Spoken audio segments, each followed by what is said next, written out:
Republican ticket in Detroit, Michigan. Today, the president flew to Philadelphia to continue the campaign theme. Around noon, the president made a stop at Upper Darby High School, just outside of Philadelphia. A campaign rally was held in the gymnasium, and the president delivered the following remarks.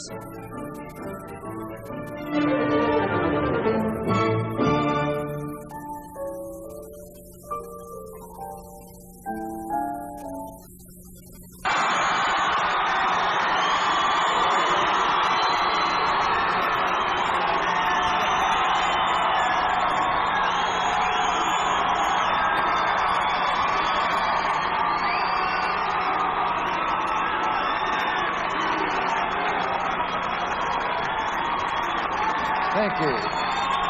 Thank you.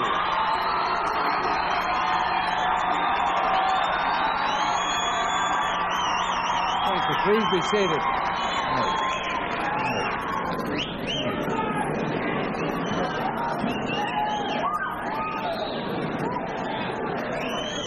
Well, thank you, Gil Manaki.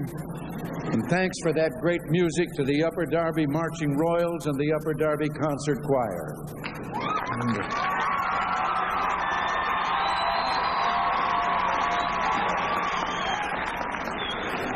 And someplace in here are two of your congressmen, Kurt Weldon and Don Ritter, and your former state senator who was a candidate for the Congress, Ed Howard.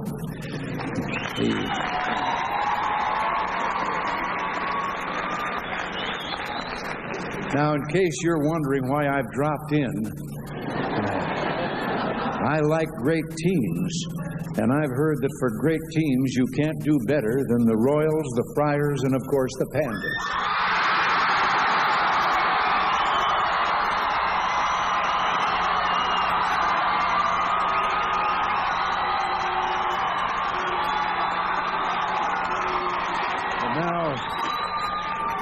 Now, before I start, I have a request from my roommate.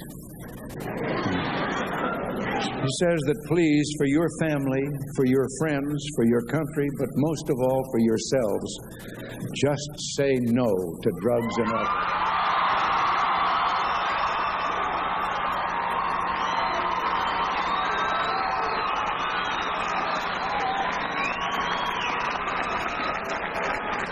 By the way, if you don't know already, maybe I could tell you where that whole idea came from, in those three words. It was several years ago, and Nancy was in Oakland speaking to a school class about drugs, and a little girl asked, "What do we do when someone offers us drugs?"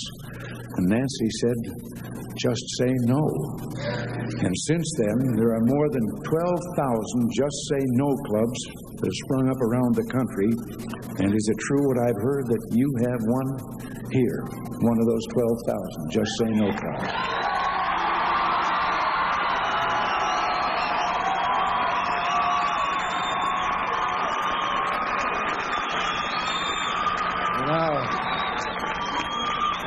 Now, you may not know it, but I've heard a lot about your schools, and I like what I've heard. I've heard, for example, about your code of values, as well as that you care about the community.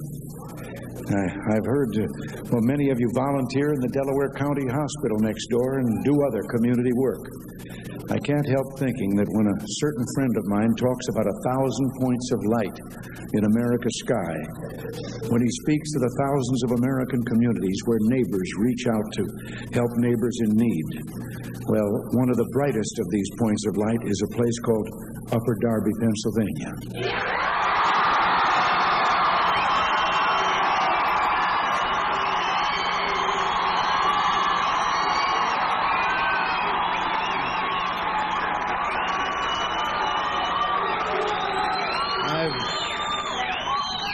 I've also heard that you young people here in Upper Darby care about the future, about your future, about America's future, and that you're preparing for it. I've heard that you've set high standards for yourselves in both your college preparatory and vocational programs, and that when it comes to looking to the future, you can't beat the students at Upper Darby High or Monsignor Bonner High or Archbishop Pendergrast High.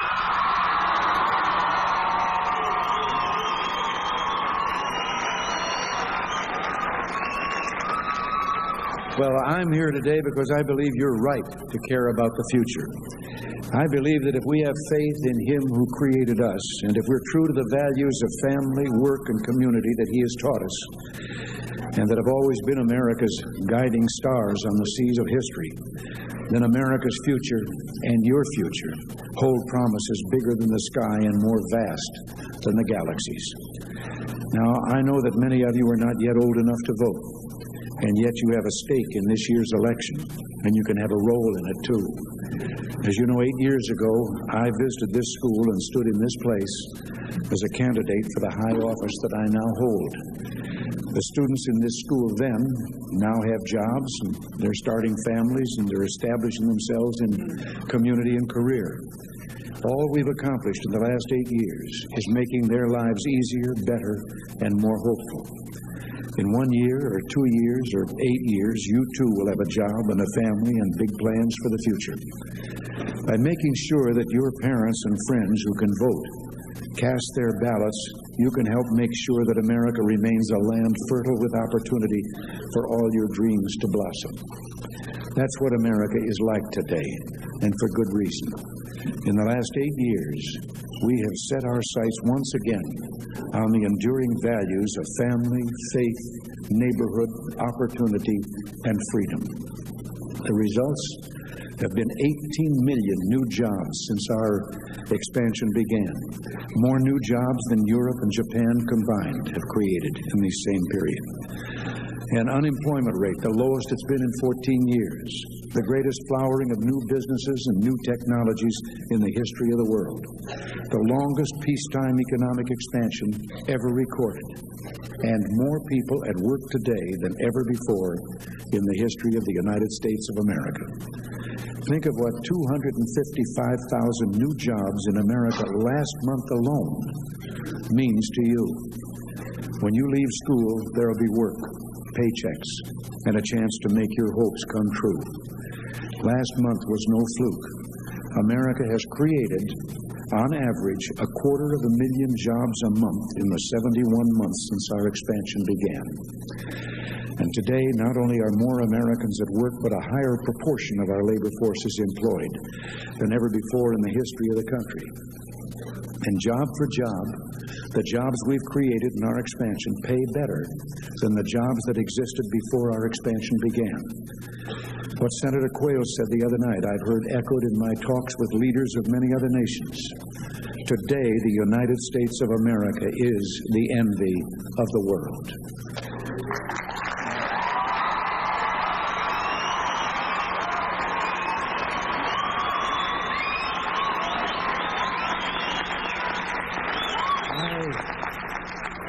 I believe prosperity and economic growth are the products of strong values.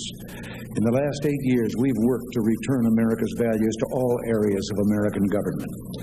We've said it's time to return to basics in education. And one of those basics is that you should be permitted to open your school day with a simple, silent, voluntary prayer. If Congress can open each day with a prayer, why can't you?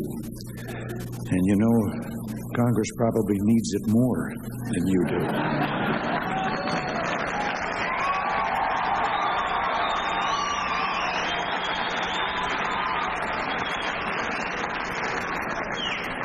We've said it's time to return to basics in reading the Constitution and to acknowledge that the Constitution does not prevent parents from receiving a tuition tax credit when they send their children to parochial schools. And in no way is it meant to deny the right to life. We've said it's time to return to basics in protecting America's neighborhoods. And that means, among other things, appointing judges who don't only respect the rights of criminals, but also those of the victims of crime. And we've said it's time to return to the basics in protecting America itself. We've returned to the fundamental wisdom that the way to peace is not through American weakness, but through American strength. Yes, we've had 8 great years, but some ask, have we done as much as we can do? Have we gone as far as we can go?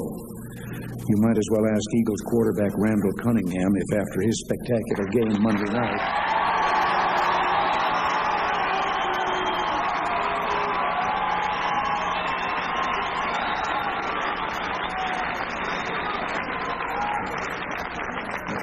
ask him if he's going as far as he can go.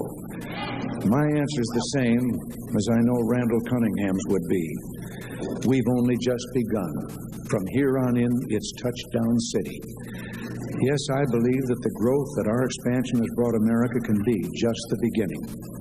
America's entering a new age that will open opportunities for you and all young Americans. Opportunities that we in the older generation could not even have dreamed of when we were your age.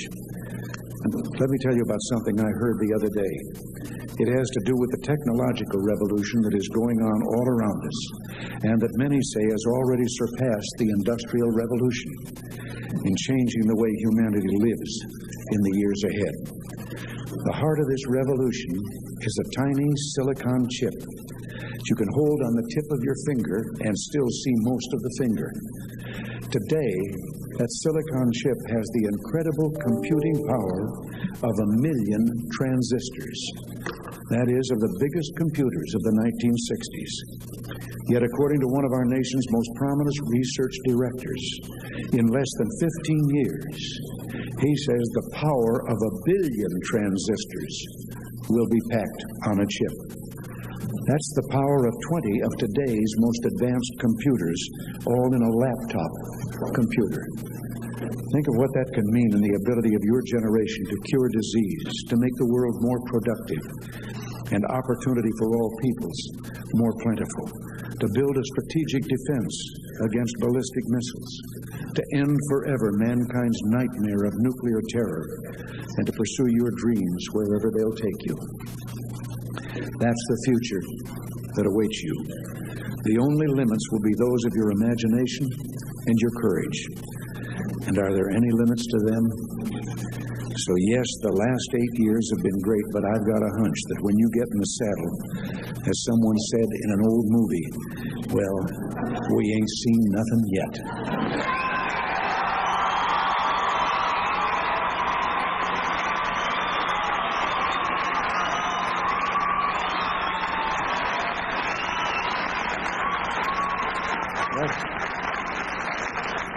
I hope as you study and work to build America's future and your own, you never forget that prosperity has a purpose that is part of His larger plan. It gives each of us the opportunity to raise a healthy family in the right way, to reach out to those who need help in our community, to dream great dreams, and to make our dreams come true. Among life's deepest truths is that all that is done for you is but an opportunity and invitation to do something for others. Bill Bennett, who recently retired as our Secretary of Education, tells of traveling around the country visiting the 30 schools that he'd identified as exceptional models. He says he was stunned to realize that each school began each day with the Pledge of Allegiance or the Star-Spangled Banner. But he soon came to understand that this was no coincidence. To use his words, the valuable lesson is that there is something greater than yourself that you owe allegiance to, but that is also part of you. I wish a prayer could have gone with those pledges. But one way or another, this sweet land of liberty offers no more precious lesson than love God, love family, love country, and love thy neighbor as thyself. Yes, America's prosperity is both an opportunity and a challenge, and I know that you're up to it. As part of my job, I visited schools all over the country, and wherever I go, I find myself remembering the words of General George C. Marshall when asked why he was so confident that we would win the Second World War. We have a secret weapon, he said. And when asked about that, he said, it's just the best blankety-blank kids in the whole world.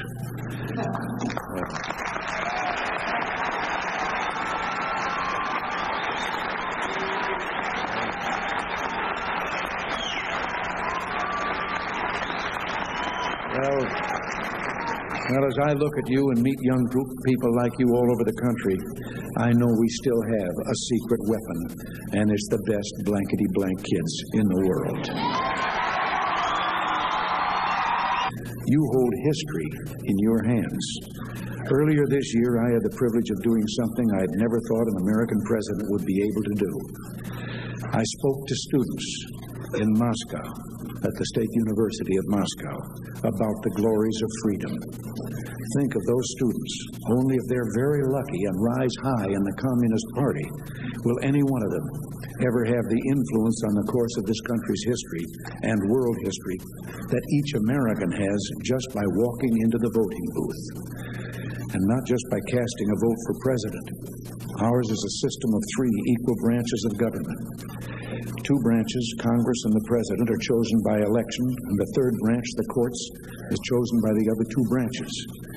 When you vote for a candidate for the Senate or the House, you're voting for the direction of the country and the world as much as when you vote for president.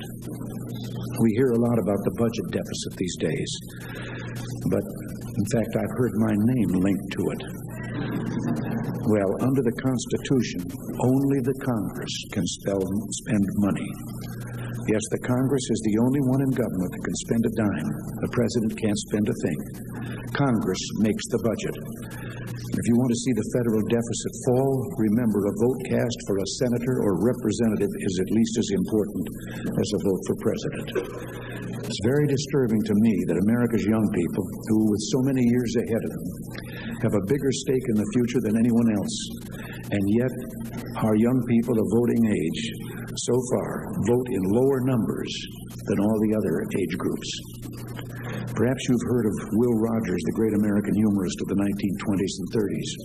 Will Rogers once said that the people who are elected are no better and no worse than the people who elected them, but they're all better than people who don't vote at all. Well, I know you and your friends are better than that. So before I go, let me ask you something. I'm going to ask for a commitment now, and if you shout yes, I'll take it as a promise. Remember, you can talk to family and friends you know and make sure they cast their ballots. Now, if you're not old enough to vote, that can be your way of voting by getting someone to vote who wasn't sure that he or she would. And if you're old enough to vote, you can do both. Go to the polls yourself and make sure those close to you vote too. So let me ask you now, on November 8th, will you get your family and friends to go to the polls and vote?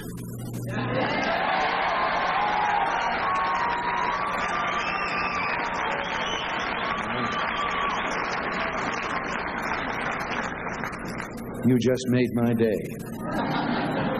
In the years ahead, whenever Election Day rolls around, I hope you won't forget the privilege and honor of being an American and the privilege you have of helping to govern this great nation under God with liberty and justice for all. Yes, America is truly the last best hope of humanity, a city on a hill, a light unto the nations. I know that you know this. I know that some of you or your friends know firsthand what life without our liberties and our democracy is like, and what it means to sacrifice everything, to journey against all odds, halfway around the world, to come to America. I said at the start, I've seen much to like about your schools. I've also seen what some of you who have met oppression face to face have written about freedom, and I like that too. Here's one example. Freedom reminds me when people left their country, they almost died because they wanted a better life. And here's another. American freedom means to me that every country's people are living together like a family for a new life. And another, freedom is the right to be myself, to reach my goals. And finally, freedom means I have the power to speak with President Reagan in the White House. Well, now, let me explain that a little bit. I have a new hobby, and that hobby is collecting jokes that I can absolutely prove are created by the people in the Soviet Union and told among themselves. And I've collected quite a number of them. I told a couple of them to General Secretary Gorbachev, and he laughed. Well, the one I told him about has a little bit to do with what I had just said back there. One of their stories is that an American and a Russian are arguing about their two governments. And the American said, look, in my country I can walk into the Oval Office, I can pound the president's desk and say, Mr. President, I don't like the way you're running our country. And the Russian said, I can do that. The American said, you can? He said, yes, I can go into the Kremlin, into the General Secretary's office, pound his desk and say, "Mr. General Secretary, I don't like the way President Reagan's running his country."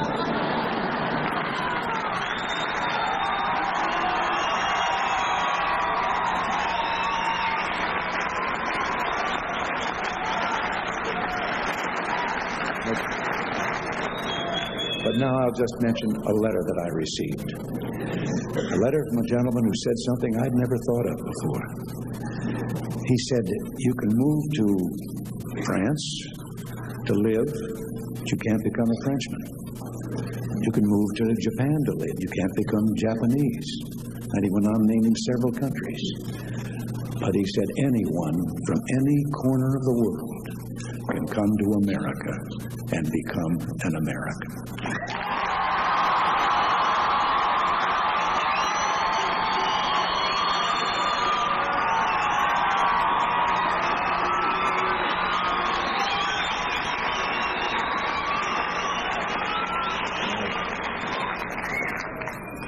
There is just one other thing I'd like to say. I mentioned earlier in my remarks the Constitution. Every country, I think, has a constitution. Most of them I know of do, including the Soviet Union. Then what is the great difference between theirs and ours? Many of them have some of the same lines in them. The difference is so simple and yet so great, it tells the whole story. 3 words: we the people. Those other constitutions are documents in which the government tells the people what their privileges are and what they can do. Our Constitution is a document in which we, the people, tell the government what it can do. And it can't do anything other than what is prescribed for it in that Constitution.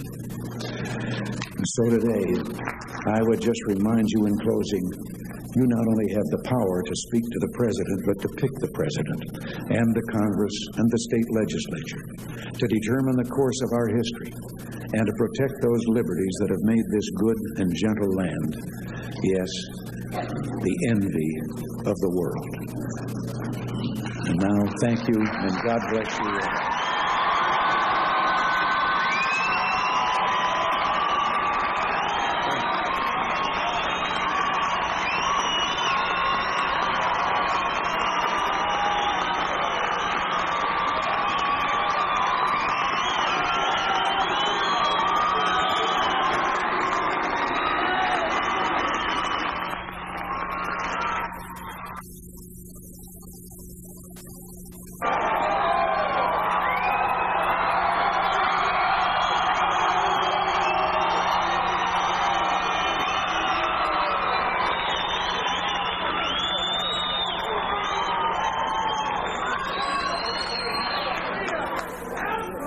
Mr. President, thank you very much for coming up to Darby. We are all immensely honored by your presence.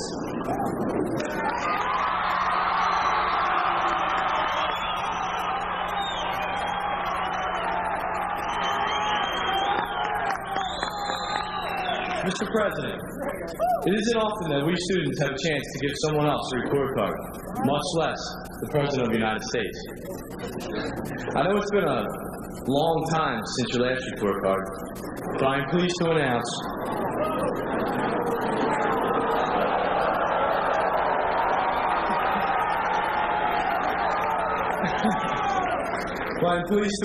that over the last 8 years, you have earned the highest marks a nation can give.